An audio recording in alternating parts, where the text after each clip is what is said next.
कहते हैं औरत की दुआ में बड़ी ताकत होती है। उसे हम भगवान का कोई चमत्कार कहें या दुखी शैली के दिल की आह। शाम होते ही शैली के पिताजी सच में उसके घर आ गए। उस समय तो संपर्क या तुरंत बात करने की कोई सुविधा भी नहीं होती थी, परंतु ये कैसा कनेक्शन था भगवान ही जाने। स्वागत सत्कार चाय पानी के बाद जैसे ही शैली के पिता अंदर अपनी बिटिया से मिलने आए, शैली अपने पिता को पकड़कर खूब रोई और उसने कहा, पिताजी मैं आपके साथ चलूँगी, अब मुझे यहाँ एक मिनट भी नहीं रहना।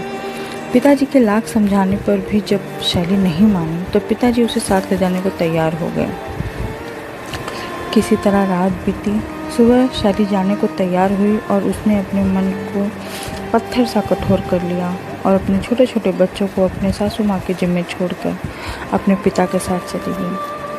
कितना दर्द रहा होगा मन में कि एक माँ ने अपने 2 साल के बच्चे की भी परवाह ना की, या मैं कहूँ तो शायद उसे भरोसा था कि सास संभाल लेगी बच्चों को। घर से निकलती शैली ने अपने मन में एक प्रण किया कि अब मैं इस घर में कभी वापस नहीं आऊँगी, और अगर आई भी तो कुछ बन कर आऊँगी। यहीं से शैली का कठिन संघर्ष शुरू हुआ। वह 4-5 साल बीत गए, वह अपने ससुराल नहीं आई और खुद को अपने पैर पर खड़ा करने में प्रयासरत हो गई।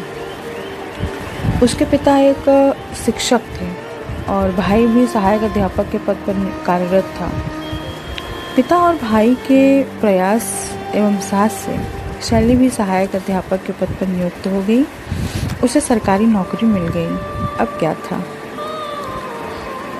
इन 4-5 सालों में शैली के पति ने कई बार कोशिश की उसे घर लाने की, पर वह तैयार न हुई। अब वह वक्त आ गया था कि शैली अपने ससुराल वापस आने को तैयार होती, और उसने ऐसा ही किया। वह अपने पति के साथ घर वापस आ गई। दोस्तों, यह कहानी यहीं नहीं ख़त्म होती है। यहाँ से उसकी ज़िंदगी का संघर्ष समाज वालों के साथ शुरू होता है। अपने घर आकर शैली ने कुछ दिनों बाद स्कूल फिर से ज्वाइन किया। काफ़ी मन दबाकर घर वालों ने जाने तो दिया, पर वही समाज की खोखली नीतियाँ, वही फटे से रीति रिवाज, वही संकुचित सोच का प्रभाव, वही समाज के ठेकेदारों की रोक टोक शुरू हो गई। पति गांव वालों की फटकार भरी बातों को सुनता, जैसे अरे कैसे हो तुम, एक औरत नहीं नियंत्रित कर सकते? दुनिया क्या कहेगी कि फलाने की पत्नी बाहर घूम रही है, पता नहीं अकेले कहाँ आ जा रही है, लोग थूकेंगे तुम पर, तुम्हारे बच्चों की शादी नहीं होगी। औरतों का घर से बाहर कदम रखना जैसे पाप होता था उस समय। और उस समय में नौकरी करना, वो भी गांव जवार में रहकर, हे भगवान, लगता था कहर टूट पड़ेगा गांव वालों को। दुनिया भर के लोकलाज की वास्ता दिया गया शैली को, पर शैली ने किसी की एक ना सुनी।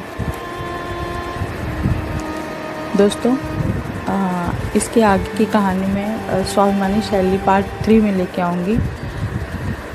तब तक के लिए शुक्रिया। Thank you.